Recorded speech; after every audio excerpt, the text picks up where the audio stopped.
Boa noite a todos, que a paz do nosso Divino Mestre esteja com todos nós. Hoje falaremos sobre o capítulo 26 do Evangelho segundo o Espiritismo. Dai gratuitamente o que recebeste gratuitamente. Então, antes de iniciarmos, vamos agradecer ao nosso Mestre Jesus pelos ensinamentos, por este Evangelho, e agradecer a Deus pela oportunidade de existência, pela oportunidade de progredirmos moralmente e espiritualmente. Assim, meus irmãos, Jesus sempre reuniu seus discípulos para passar seus conhecimentos. Então, um certo dia, Jesus reuniu a todos os seus discípulos e passou a todos o dom de curar, o dom de expulsar os demônios, de curar os leprosos, como ele fazia. Então, Jesus disse aos seus discípulos: restitui a saúde aos doentes, ressuscitai os mortos, curai os leprosos, expulsai os demônios, dai gratuitamente o que gratuitamente recebestes. Dai gratuitamente o que gratuitamente recebestes, disse Jesus aos seus discípulos. Por este preceito prescreve não se fazer pagar por aquilo que nada pagou. Ora, o que tinha recebido gratuitamente era a faculdade de curar os doentes, de expulsar os demônios, quer dizer, os maus espíritos. Esse dom lhe foi dado gratuitamente por Deus, para o alívio daqueles que sofrem e para ajudar a propagação da fé. E lhes disse para dele não fazer um tráfico e nenhum objeto de especulação e nenhum meio de viver. Então, os apóstolos eram médiuns. Jesus passou, naquele momento, a eles o poder de levar o alívio a todos, de forma gratuita.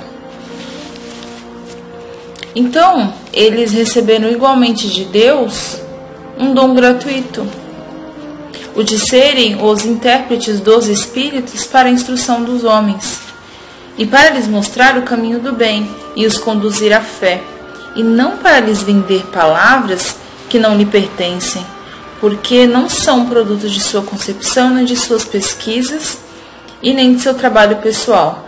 Deus quer que a luz alcance a todos. Não quer que o mais pobre dela seja deserdado e possa dizer: eu não tenho fé, porque não pude pagá-la. Não tive a consolação de receber os encorajamentos e os testemunhos de afeição daqueles que choram, porque sou pobre. Eis porque a mediunidade não é um privilégio e se encontra por toda parte. Fazê-la pagar seria, pois, desviá-la da sua finalidade providencial, que seria a finalidade que Jesus veio nos dizer que tem que ser de forma gratuita para que alcance a todos.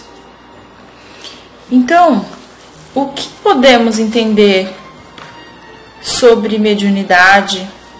O que é ser médium? Então, a mediunidade é um intercâmbio que temos do plano físico, nosso plano, com o plano dos espíritos, o plano espiritual.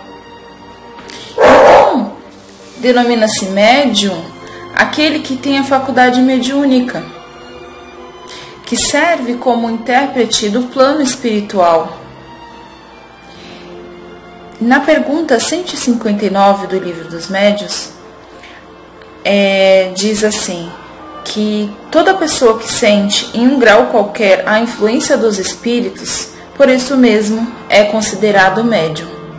Então todos nós temos a mediunidade, mas só que essa faculdade ela não se revela em todos da mesma maneira. Pode ver, uns são mais desenvolvidos, outros não, outros nem sabem que tem mediunidade. Então, porque tudo depende também do organismo. Cada médium tem a aptidão para uma tal ordem de fenômenos, porque existe vários tipos de manifestações mediúnicas. Temos os médiums de efeitos físicos, os médios sensitivos ou impressionáveis, temos os audientes, falantes, videntes, curadores, temos também escreventes, psicógrafos, entre outras. Então, meus irmãos, a mediunidade é como uma semente que pode ou não desabrochar no curso da existência terrena. E também a mediunidade, sendo uma faculdade móvel, fúlgida, variável, por quê? Porque depende do plano espiritual para ser exercida. Então, se faltar os espíritos, o médium pode, quando ele mais precisar, pode faltar esse recurso a ele. Então, por isso, se é usada desviando do objetivo que Jesus veio nos mostrar, que Jesus nos fala, se é desviado para ganhos, interesses materiais, pessoais, os espíritos superiores se afastam, porque eles repugnam esta prática, que, como disse, não é a prática que Jesus nos mostrou, que com seu amor ele curou muitas pessoas enfermas. Quanta palavra, quanto consolo Jesus levou.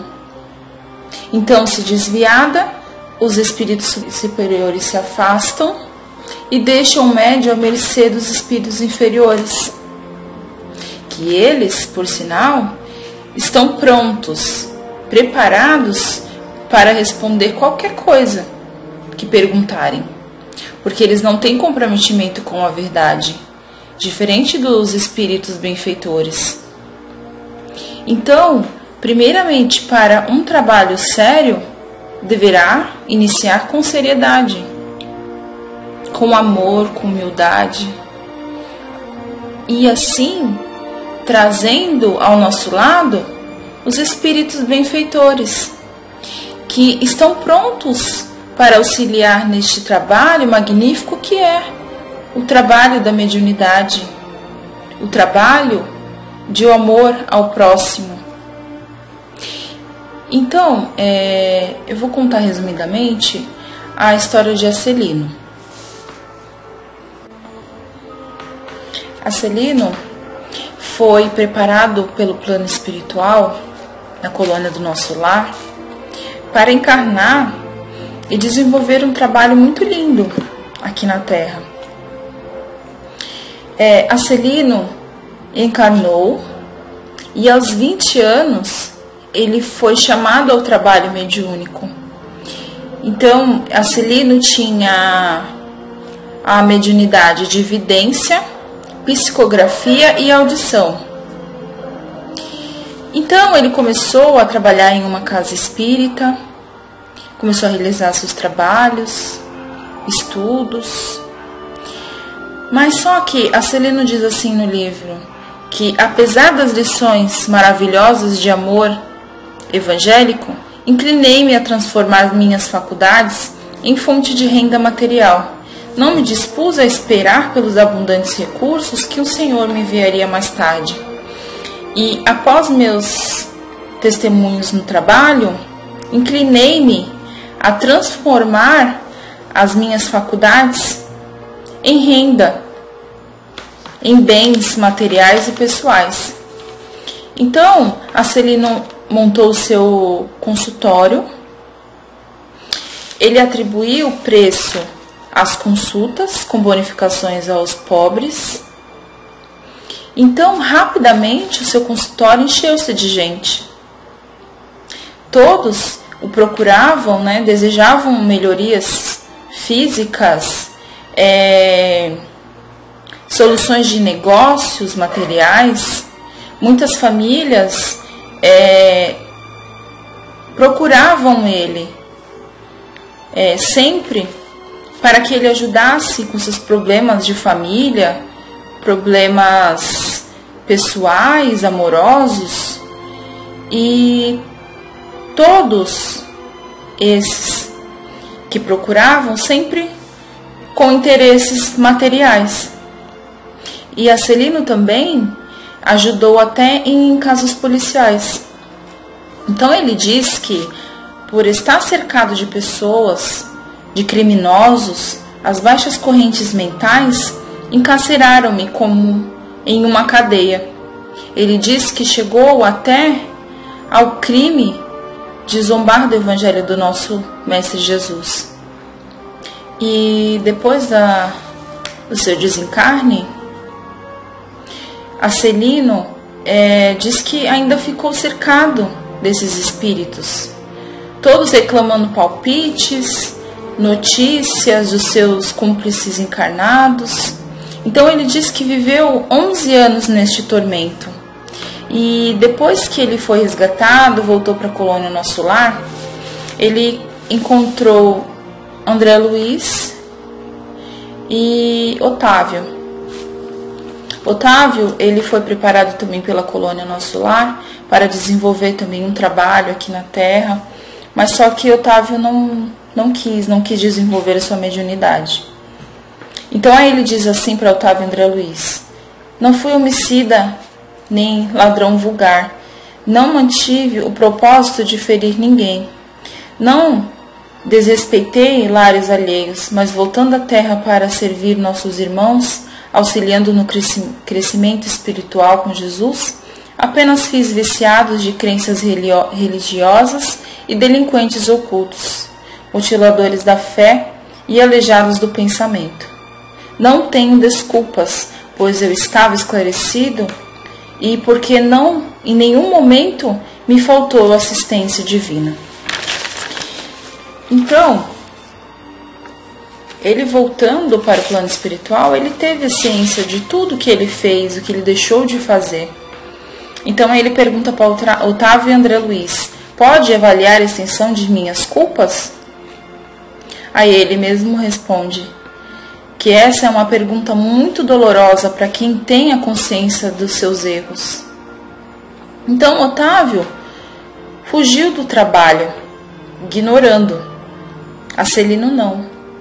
Acelino não fez o instrumento que ele tinha um instrumento da bondade. Ele usou a benefício de si mesmo, um instrumento de ambição, de cobiça, desgastando-a, e não para ajudar os outros, mas para motivos fúteis.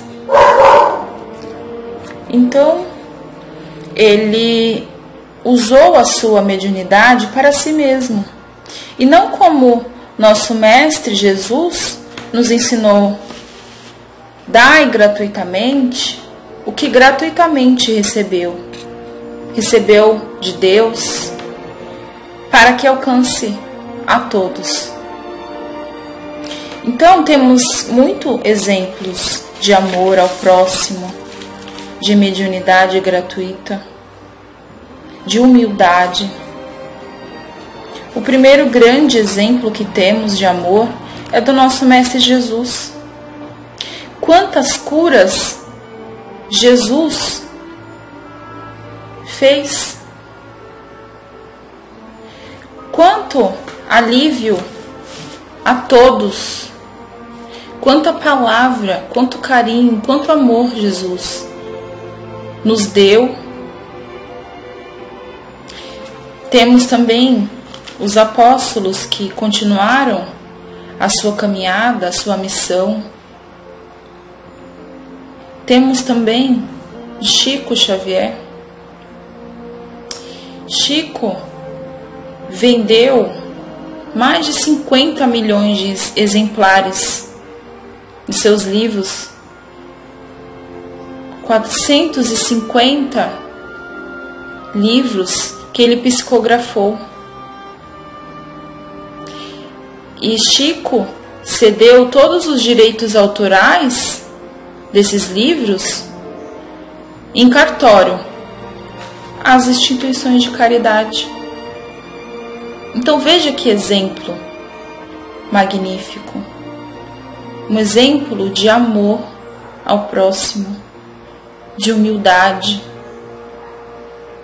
Então, meus irmãos, para concluirmos a nossa reflexão, a mediunidade com Deus, com Jesus, tem que ser usada de forma gratuita, ao serviço do bem, com esforço, desenvolver em nós mesmos o amor de Deus, acima de todas as coisas, e o amor ao próximo, como a si mesmo, da maneira como a gente puder. Eu sei que hoje em dia é muito complicado porque temos as nossas responsabilidades de casa, filhos, trabalho, mas da maneira que a gente puder, tirar um tempo para ajudar alguém, para levar uma palavra. Quantas pessoas precisam apenas de um abraço, uma palavra, um ouvido, que você senta, escuta o seu irmão. Então, perseverando na vontade de transformar os nossos pensamentos, sentimentos, os nossos atos, propiciando condições espirituais de sintonia com os nossos irmãos superiores, que estão prontos a nos trazer os seus ensinamentos valiosos, inspirações, o amparo e a proteção espiritual. Então, a mediunidade com Jesus, com Deus, é refletir sabedoria.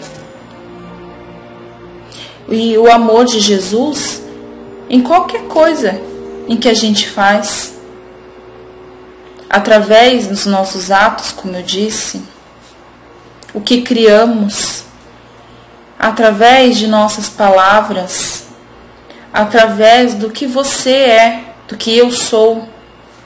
Essa é a verdadeira mediunidade com Jesus, com Deus. Então, que sejamos o instrumento, o canal, principalmente agora neste momento em que passamos, desta pandemia. Muitas famílias perdendo seus entes queridos.